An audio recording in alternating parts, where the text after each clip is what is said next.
Bismillahirrahmanirrahim. Assalamualaikum warahmatullahi wabarakatuh. Alhamdulillah, alhamdulillah al-qawil sultanu al-wadi al-burhanu al-mabsut fil wujud karamuhu wa isanuh. Allahumma salli ala nuril anwar wa sirril asrar tiriyakil aghyar miftahil babil yazar sayyidina wa maulana Muhammadin al-mukhtar wa alil adkhar wa ashabil akhyar adada millahi wa fudali. Alhamdulillah.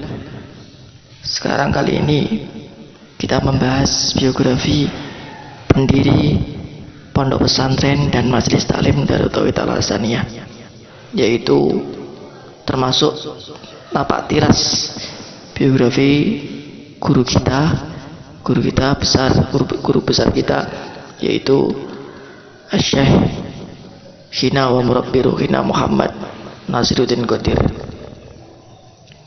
Sebelum kita membahas biografi beliau, kita membahas betapa pentingnya sejarah ulama-ulama salaf, ulama-ulama yang selalu mendidik kita, mengawasi kita, menjadi pedoman paku bumi kita tercinta, bumi Indonesia, terutama bumi Indonesia ini. Kita harus bangga terhadap guru kita bersama. Ulama. Kita awali dengan pembicaraan ulama. Ulama itu adalah menurut Imam Ghazali adalah dokter spiritual yang mengobati penyakit hati. Ulama juga melakukan diagnosa terhadap penyakit-penyakit kemasyarakatan dan berusaha mengobatinya.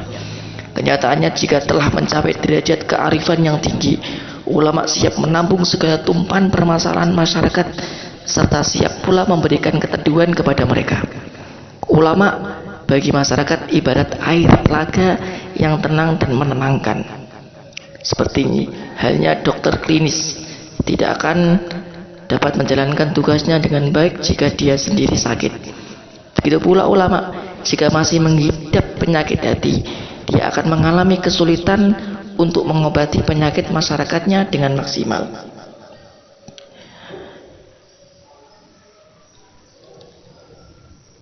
Penyakit itu akan bertahan lama di masyarakat dan semakin lama mungkin semakin parah. Dengan demikian seorang ulama harus memiliki kebersihan hati. Dia mesti melakukan mujahadah riyadhah, olah spiritual guna mencapai ketenangan jiwa, yaitu nafsul mutmainnah, sehingga dia sanggup membimbing masyarakat dan dapat menampung keluh kesah mereka. Dalam kata-kata sufi, dia ibarat awan yang menaungi semua benda di bawahnya tanpa pandang bulu. Dia adalah air hujan yang membasahi siapapun, baik yang jahat maupun yang baik. Umumnya di kalangan Nahdlatul Ulama, seorang kiai memiliki pesantren atau lembaga pendidikan yang difungsikan sebagai tempat untuk menularkan suatu gedung ilmu, suatu istana ilmu. Ulama atau kiai banyak diragamkan dilihat dari kiprahnya. Di dalam masyarakat ada kiai yang melibatkan diri ke dalam organisasi kemasyarakatan, misalnya Nahdlatul Ulama, organisasi politik. Ada juga kiai yang mengambil jarak dengan namanya organisasi. Namun yang pasti peran ulama atau kiai harus bisa menjadi panutan atau teladan ke masyarakatnya. Kiai menjadi tempat bertanya, tempat mengadu, juga menjadi personifikasi Islam, tempat masyarakat bercermin. Demikianlah figur seorang ulama sejati. Ya, kita menginjak biografi beliau. Beliau adalah Kiai Nasiruddin Qadir. Abahnya namanya Qadir, Bang Abdul Qadir. Beliau adalah Nasiruddin bin Abdul Qadir. Beliau adalah sosok kiai yang memiliki peran ganda. Selain aktif di organisasi Nahdlatul Ulama, yaitu PWNU Jawa Timur, beliau juga aktif menekuni pengajian di pesantrennya sendiri, yaitu pesantren Darut Tauhid Al-Hasaniyah. Pengajian rutin kitab Ihya Ulumuddin di beberapa masjid jami juga beliau lakukan di beberapa kota Jawa, Jawa Timur, dan Jawa Tengah. Beliau juga dikenal sebagai sosok mubalik yang beristiqomah dengan karakter Ahlus Sunnah wal Jamaah. Meskipun sudah puluhan tahun aktif di Nahdlatul Ulama, Beliau adalah sosok yang mengubur keberadaan dirinya di dalam bumi, khumul, artinya ketidakterkenalan. Bukan pula sosok yang suka memberi komentar di depan wartawan mengenai isu-isu yang berkembang. Semenjak muda, beliau dikenal sebagai macan podium di ajang bahsul masail diniyah, baik di tingkat lokal maupun nasional. Internasional pun bisa. Bahkan beliau pernah belajar di Arab. Allahumma sholli ala Muhammad.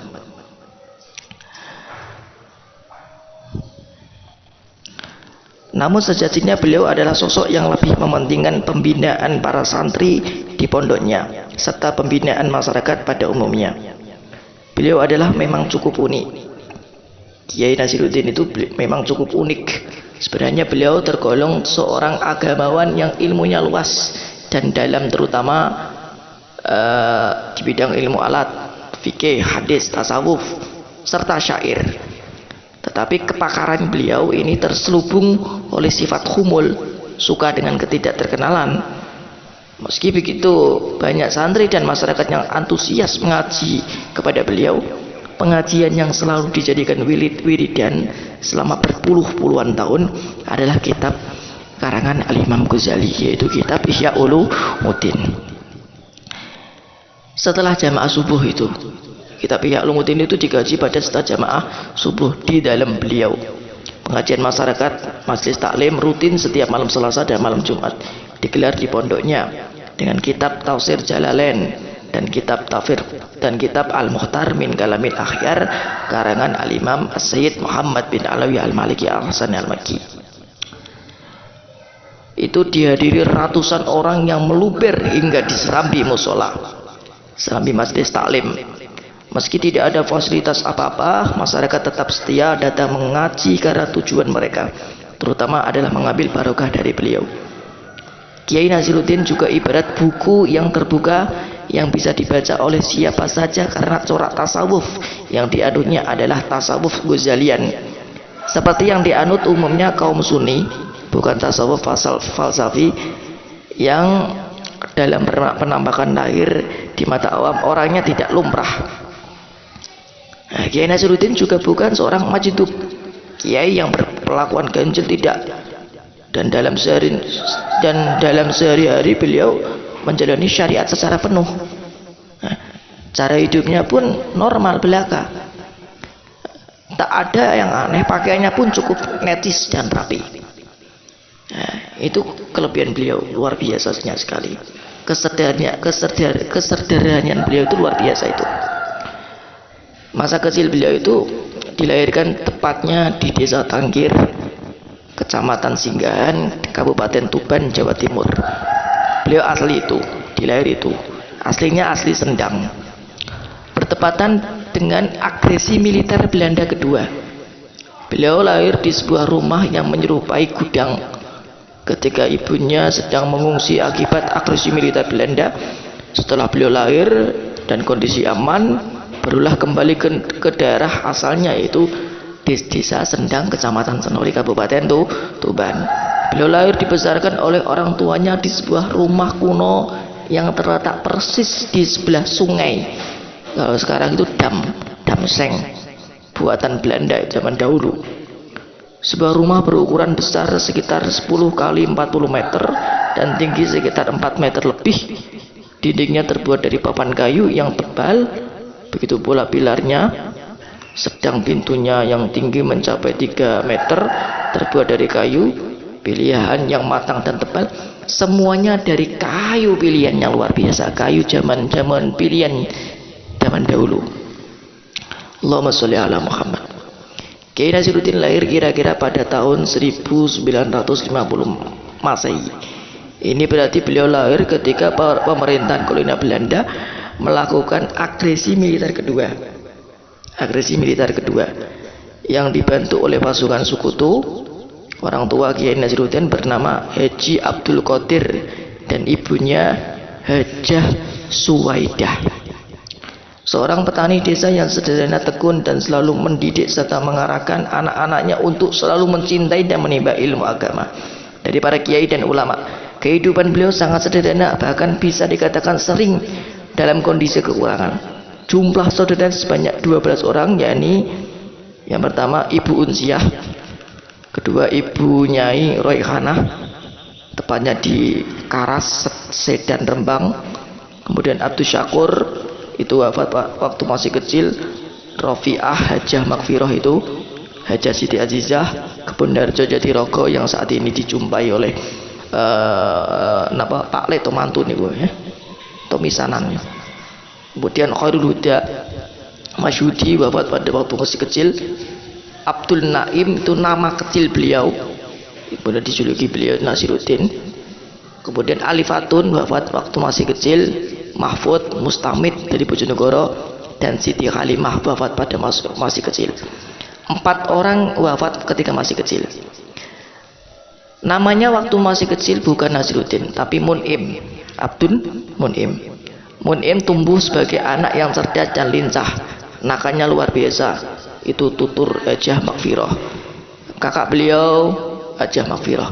Mun'im kecil bukanlah anak manis yang sehari-hari diam di rumah. Tidak, Mun'im kecil adalah anak ekstrovert, lebih banyak bermain di luar rumah, bermain layang-layang. Tahu itu kalau dalam golek iwak ya, mencari ikan, mandi bluron di sebelah sungai rumahnya, bermain kasti, jirak, kemiri ya, gendan, kekean, tambak-tambakan, bedil-bedilan, itu gobak, obak sodor ya, dan permainan tradisional lainnya. Alhasil masa kecilnya betul-betul dinikmati dengan penuh kegembiraan ala anak desa. Sebenarnya masa kecil Mun'im tidak hanya digunakan untuk bermain, ia juga mengaji. Yang pertama kepada ayahnya sendiri, lalu kepada Kiai Ahmad Siddiq pamannya, Kiai Haromen kakak iparnya, Kiai Abdul Fattah, dan Kiai sesepuh lainnya di desanya. Pendidikannya waktu itu murni didapatkan dari sentuhan para kiai dan ulama. Selain itu orang tuanya sering memotivasi anaknya untuk mengumpulkan jagung dan kerikil. Kemudian Mun'im dan saudaranya berlomba-lomba membaca surat Al-Ikhlas dengan hitungan jagung dan kerikil tadi, kemudian melaporkan kepada orang tuanya. Sama seperti ceritanya Al-Habib Adwa bin Husain bin Thohir kemarin ya, Masya Allah. Ketika musim panen tiba, sekeluarga bersiap-siap pergi untuk bersilaturahim sowan ke dalam beberapa ulama sesepuh untuk ngalap barokah. Allahumma sholli ala Muhammad. Pertama kali sowan kepada Mbah Maksum Lasem, menginap beberapa hari, kemudian ia sowan ke Mbah Baidowi, ayahnya Mbah Hamid Baidowi, Mbah Fatur Lasem, Mbah Maftuhin ya. Setelah dari Lasem, tujuan selanjutnya yaitu sowan ke ulama di Sarang seperti Mbah Ahmad bin Syu'aib, Mbah Imam, Mbah Zubair, Mbah Ali, Gus Maimun Zubair pada masa itu. Di Senori yang disowani adalah Mbah Junaid, Mbah Maliki, Mbah Fadl Senori ya. Masya Allah, Allah maghfir lahum. Al-Fatihah. Tujuannya adalah menganturkan sebagian hasil panen berupa emping. Beberapa kuintal dibuat dari beras ketan yang masih muda, lalu ditumpuk, kemudian dikukus dan diberi campuran perutan kelapa. Rasanya benar-benar spesial dan gurih sekali, itu kata beliau ya. Mun'im semasa kecilnya sudah mulai terlihat potensi kecerdasannya. Hal ini dilihat oleh Haji Asy'ari yang kemudian menjadi pertuanya, merupakan putra dari Kiai Abdul Syakur, ulama dan tokoh pejuang di masyarakat.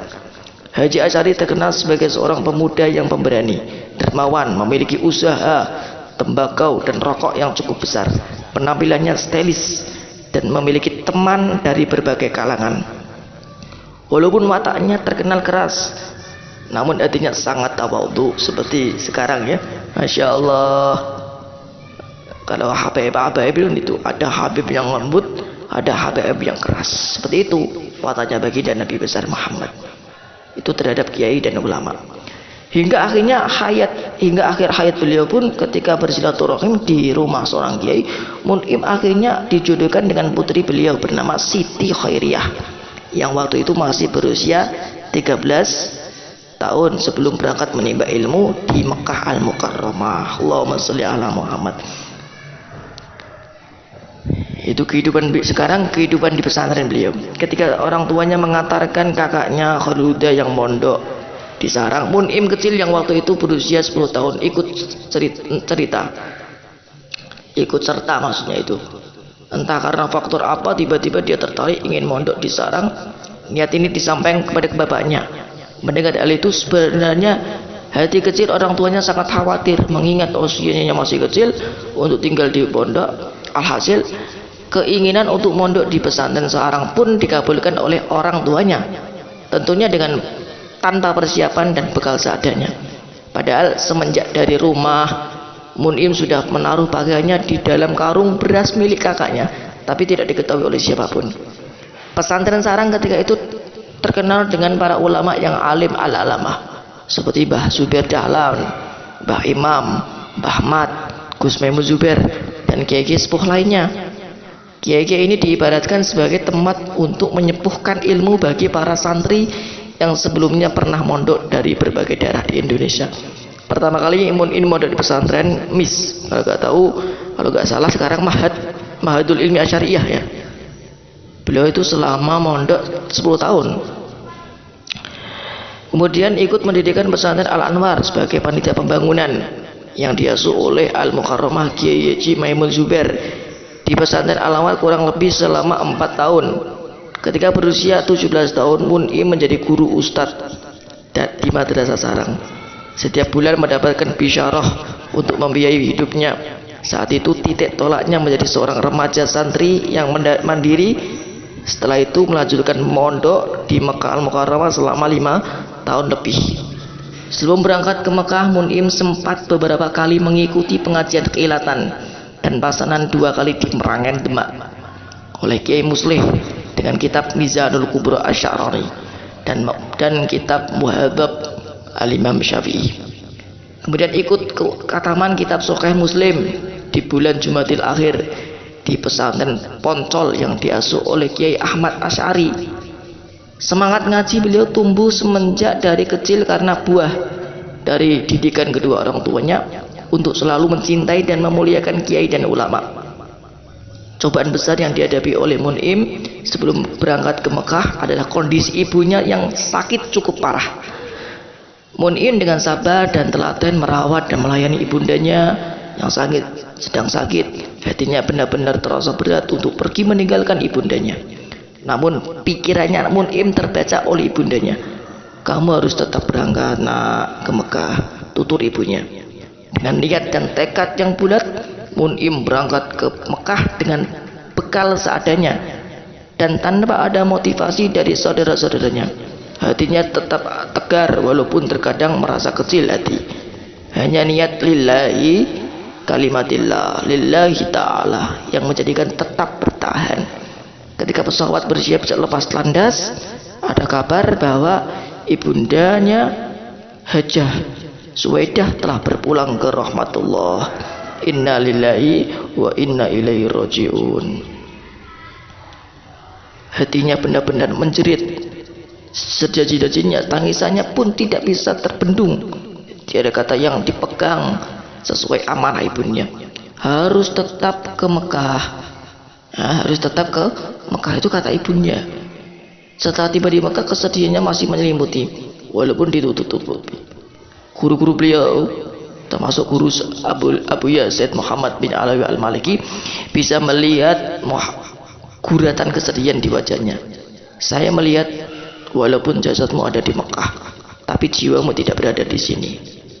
Itu kata beliau, kata Sayyid Muhammad. Mun'im pun terus terang bahwa ibundanya baru saja wafat ketika dia akan berangkat ke Mekah. Kemudian Sayyid memotivasi Mun'im dan berusaha menghiburnya. Masa kecil beliau, sejak kecil hingga remaja, Kiai Naziruddin mengalami perubahan nama ketika di Mekah, yaitu dari sebelumnya bernama Abdul Mun'im kemudian diganti oleh Sayyid Muhammad bin Ali Al-Maliki dengan nama Muhammad Naziruddin bin Abdul Qadir. Penggantian nama tersebut mulai berlaku ketika beliau di Mekah hingga wafatnya beliau. Sayyid Muhammad Alawi Al-Maliki pun terkadang sering memanggil beliau dengan julukan Ya Kiai. padahal di hatinya tidak terbesit maksud sedikit pun kelak untuk menjadi seorang kiai. Hanya niat belajar ilmunya Allah yang menjadi motivasinya. Namun Allah Subhanahu wa taala menakdirkan lain. Munim anak petani desa yang berubah nama Nasiruddin ditakdirkan menjadi seorang kiai yang berkhidmat untuk melayani umat. Kemudian beliau memulai dari keluarga. Setelah pulang dari Mekah, Kiai Nasiruddin memulai hidup barunya dengan istri yang setia menunggunya selama 5 tahun. Aktivitasnya pun dijalani dengan apa adanya sebagai petani yang ikut menggarap sawah, kebun, dan tentunya sambil mengajar ngaji di rumah mertuanya. Semua dijalani tanpa ada rasa canggung, malu, ataupun gengsi. Meskipun basic pendidikannya tidak mengarahkan untuk bekerja seperti itu. Sekitar 2 bulan setelah pulang dari Mekah, mertua beliau Haji Asy'ari yang selalu memberikan perhatian dan motivasi berpulang ke rahmatullah, tak hayal lagi kesedihannya demi kesedihan pun terus menyelimuti kehidupannya.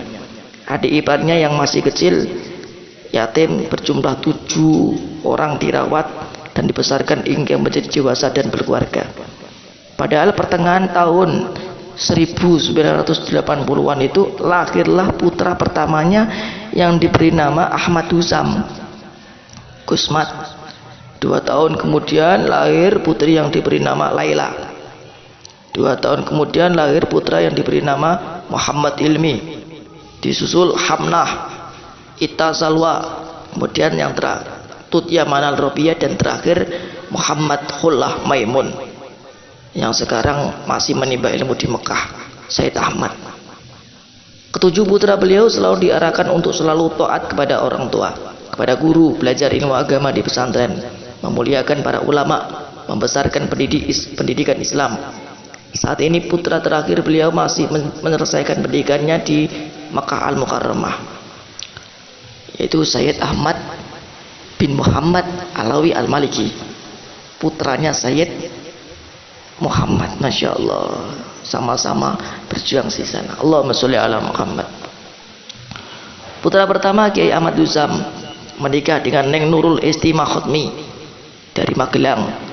Dikaruniai 3 putra dan putri, yakni Neng Nilna Anfasal Hila, kemudian Neng Nasi Musoba, dan Agus Hatna Azaim. Putri kedua beliau Neng Laila menikah dengan Kiai Haji Abdullah Hashim LC MPD dari Pamotan Rembang. Dikaruniai 6 putra dan putri, yakni Agus Muhammad Nawaf,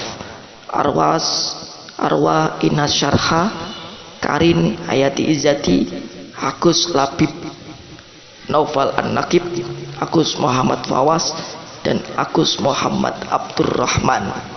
Putra yang ketiga beliau Kiai Muhammad Ilmi menikah dengan Hajah Nailur Marom dari Surabaya.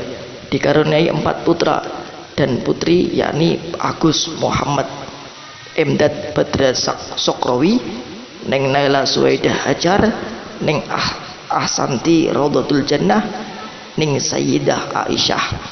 Putri keempat beliau Neng Hamnah menikah dengan Kiai Barun Amik dari Lamongan. Dikaruniai 3 putra dan putri, yakni Agus Hamdaullah Al-Muwafaq, Agus Hubab Mu'azzul Darujah, Neng Mahmada Barotul Atikoh. Putri kelima beliau Neng Ita Salwa menikah dengan Kiai Haji Abdul Muiz dari Senori, Mbah Mat. Dikaruniai 2 putra, Agus Arsyadani Syauki Bejo Agung, Agus Ahmad Said Fayat. Putri ke-6 beliau Neng Tutya Manal Robiah menikah dengan Haji Muhammad bin Romli dari Gresik. Dikaruniai 1 putra, Agus Ahmad bin Muhammad. Masya Allah. Dan putra yang ke-7 beliau Agus Khullah Maimun masih menimba ilmu di Makkah Al-Mukarramah. Semoga beliau dipercepat untuk melakukan persuntingan. Allahumma sholli ala Muhammad. Dan ilmunya memberkahi kita semua santri. Kiprah di organisasi beliau ketika masih muda, Kiai Nasiruddin aktif di berbagai macam organisasi. Ketika di Mekah beliau aktif di Persatuan Pelajar Indonesia PPI, yaitu Saudi Arabia, Korpas Mahasiswa Nahdlatul Ulama KMNU Saudi Arabia. Di Indonesia beliau aktif di Lajnah Bahsul Masail. Kiprah beliau dimulai dari tingkat kecamatan, regional hingga nasional, hingga internasional pun, masya Allah.